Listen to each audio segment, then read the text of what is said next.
படத்திலே இப்பேற்பட்ட பிரிவினை என்றால் நாட்டில் எவ்வளவு பிரிவினை பாண்டவர்களை விட்டு வைத்தால் ஆகாது என்று என்னை ஒரு நாள் கை தட்டி நகைத்தார் திரௌபதி. யார் அது?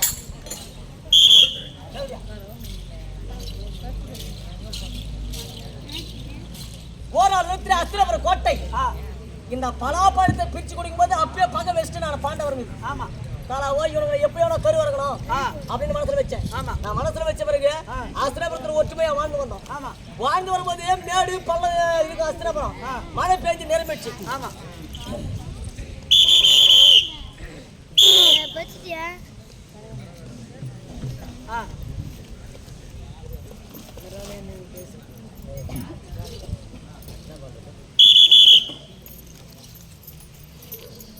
அப்படி உடனடியாக அஸ்திரபுரம் கோட்டையிலே மாறிவது நின்று கொண்டதான் திரௌபதி மேடு என்று தெரியாமல் பள்ளத்தில் காலை வைத்தேன். கால் தவறி கீழே விழுந்தேன். தலையை தூக்கி பார்த்தவுடனே திரௌபதி. துரியோதனுடைய தந்தை திருதராஷ்டிரனுக்கு கண் தெரியவில்லை என்றால் அவனுடைய பெற்றெடுத்த மகன் துரியோதனுக்கும் கண் தெரியவில்லை. அப்படி என்று கைத்தட்டி நகைத்தோம். நீ யாரு மாளுகிற கோவத்தை யாரு மாடு காட்டுவீங்க? விடுவேனா திரௌபதி? என்றைக்காவது ஒரு நாள் அவனை மானபங்கம் செய்ய வேண்டும் என்று உடனடியாக என் மாமன் ஜெகனி மாமன் தெரிவித்தார். மைத்துனா, பாண்டவர்களை விட்டு வைத்தால் உன்னுடைய கருவை அறுத்து விடுவார்கள். எப்படியாவது பாண்டவருடைய இருவர் பாகத்தினை ஒருவனை ஆள வேண்டும் என்று என் மாமன் செஞ்ச வேலை எவனுமே செஞ்சிருக்க மாட்டான். என்ன செய்தாரா? எங்க மாமா ஜெகனி மாமா இருக்கிறாரு பாரு, அவருடைய அப்பா தான் சவுத்தியபலராஜன்.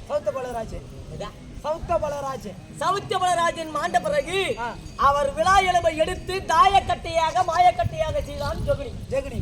செய்த பிறகு அந்த தாயமாட்டத்திலே நிறைவாக வர வைத்தேன் அஸ்திரபுரத்திற்கு. யாரு? ஜெகனி மாமன். ஜெகனி மாமன் தான் விழா எலும்பு சொன்னேன். ஜெகனி மாமன் கடை விழா எலும்பு ஐயா சௌபல்லி மகாராஜனுக்கு சொன்னேன். சவுத்துப்பள்ளி மகாராஜன்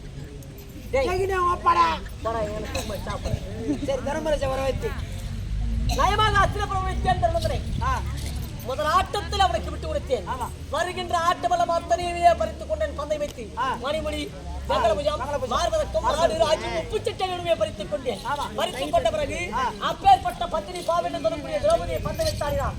அதையும் போட்டு ஆண்டர் வந்தான். திரௌபதியை மீட்ட பிறகு திரௌபதியை விட்டு வேணும் என்ன மாதிரி நல்லவன் எவனுமே கிடையாது. ஐயா சொல்லுகிறாங்க ஐயா, ஒருத்தர் சொத்துக்கு ஆசைப்பட்டவனே கிடையாது.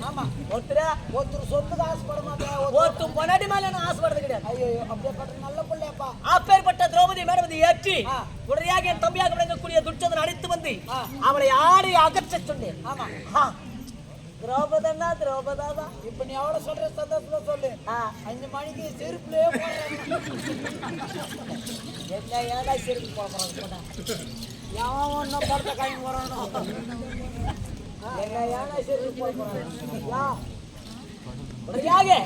அப்பேற்பட்ட திரௌபதியை மானபங்கம் செய்து 12 வருட வனவாசம் ஓராண்டு அஜாதவாதம் கானகத்தை கழித்திருக்கிறார்கள். இதுவரை பாண்டவர்கள் கானகத்தில் வாழ்ந்து வருகிறார்கள். கானகத்தில் வாழ்ந்து வந்த பிறகும் இதுவரை நாட்டை கேட்பதற்கு தூதரவாக எத்தனை பேர் அனுப்பினார்கள். இதுவரை பாண்டவருக்கும் கௌரவர்களுக்கும் கிளம்பி ஏற்பட்டிருக்கிறது. ஆண்டவருக்கும் கௌரவனுக்கும் ஏற்பட்டு இதுவரை 17 தடை முடிந்திருக்கிறது. மூஞ்சி நல்லா இல்ல உனக்கு?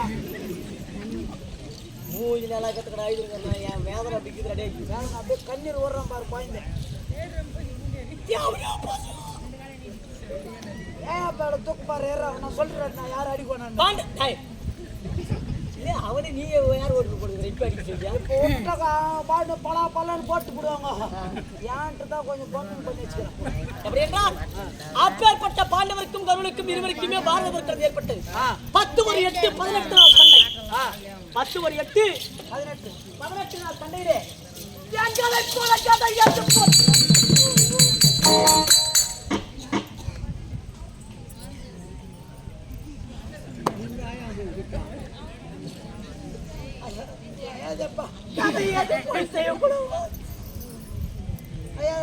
பஞ்சப்படாது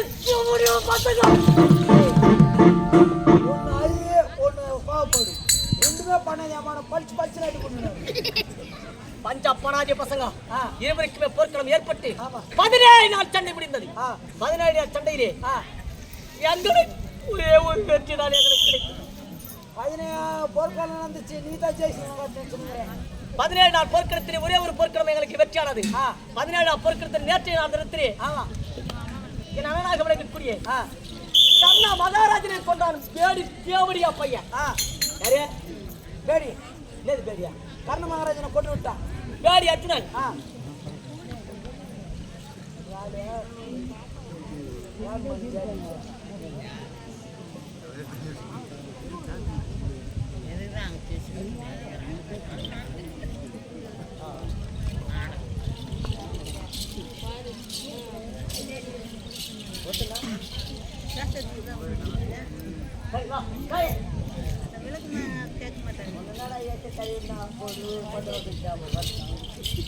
அப்படி இறந்த மோதிரம் இடத்திலே 18 நாள் சண்டை ஏற்பட போகுது. ஆமா, 18 நாள் சண்டையிலே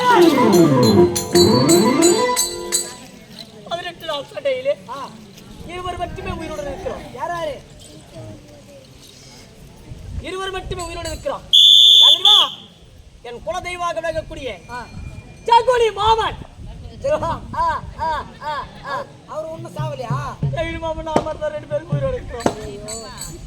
எப்படியா பார்த்து ஓட்டு கொண்டு போயிட்டாங்க. ஒரு எப்படியா போய் ஓட்டு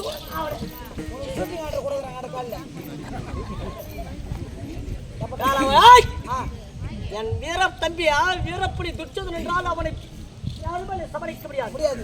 அப்பேற்பட்ட துச்சதன் என்ன செய்தான் தெரியுமா? என்ன செய்தான்? காணாம பாண்டவர்கள் என் தம்பியை கொண்டு விட்டார்கள். உன் தம்பி கூட செத்துட்டா போட்டா. ஐயா, உன் தம்பி கூட செத்துட்டா. தம்பிமார்கள் துச்சதனை 98 பேர்கள் படைத்து விட்டார்கள். ஆமா, கடைசி முறையாக இந்த துரியோதனன் இருக்கின்றேன். என் மாவனாக விளங்கக்கூடிய ஜெகன்மாமன் எனக்கு உறுதுணையாக இருக்கின்றார். நாங்கள் இருவருமே இந்த போர்க்களம் சந்திக்க காலம் வந்து விட்டது. பாண்டவர்களா கௌரவர்களா? தம்பி மாசம் நீ வேதனை படி, நீ தான் ஜெயிப்ப. ஆமா,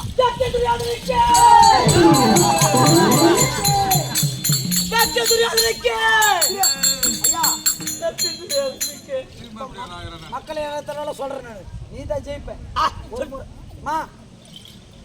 என்ன ஒரு சதுரங்கப்பேட்டையா? ஆமா, சதுரங்கப்பேட்டை மகாஜனமே இருக்கா? எனக்கு ஒண்ணும் வேதனை இல்லை.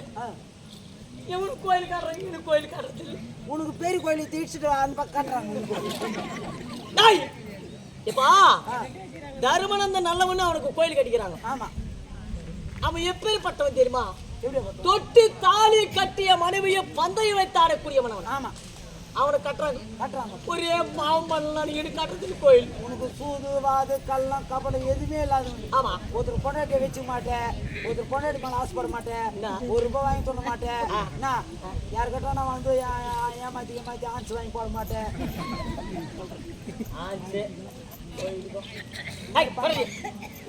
ஐயா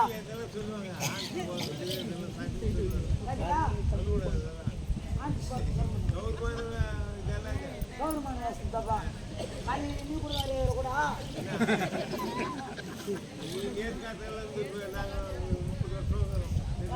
எங்க திராவிட கோயில் இருந்ததா?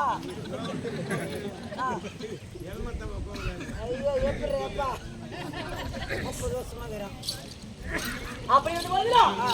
பாண்டவருக்கும் இருவருக்கும் கௌரவர்களுக்குமே பாரத போர்க்களம் ஏற்பட்டு இதுவரை 18 நாள் சண்டை ஏற்பட்டது. 18 நாள் சண்டையிலே 17 நாள் சண்டை முடிந்து விட்டது.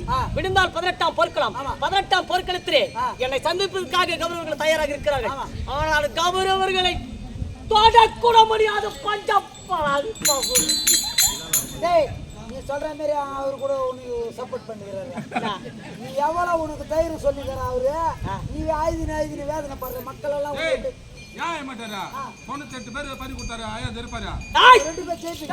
வெற்றி செய்வதற்கு இந்த உலகத்தில் யாராவது இருக்கலாம்? 98 பேர் மூணாவது ஆள இருப்பாங்க. அவரு 7 சப்ஜெக்ட் வாத்தால போட்டதான் பாஸ் ஆகும். சமுதிரம் அவங்க சூழ்ச்சி வேலை இருக்குது. இப்படிதான் 98 பேர் சேர்த்துக்காங்க நினைக்கிறியா? உன நாள் வர்றாரு, அவரு கூட சேர்த்துக்காங்க. அப்படி 18ஆம் போர்க்களம் ஏற்பட்டு விட்டது. 18ஆம் போர்க்களத்தை சந்திப்பதற்கு தயாராக இருக்க வேண்டும். ஆமா, சரியாக என் மாமனாக இருக்கக்கூடிய ஜெயமானை அடுத்து யுத்தக்களத்திற்கு புறப்பட வேண்டும். நான் அடுத்த ஜெயமானை அடுத்து வா. அதே கிடைச்சவர்களே, இப்பொழுதோ துரியோதன சக்கரவர்த்தி வந்த பிறகு மாமனாக விடாக்கூடிய இன்னும் ஜெகினி மாமன் காட்டுப்பட்டி சபராடி வருவதை காண்க.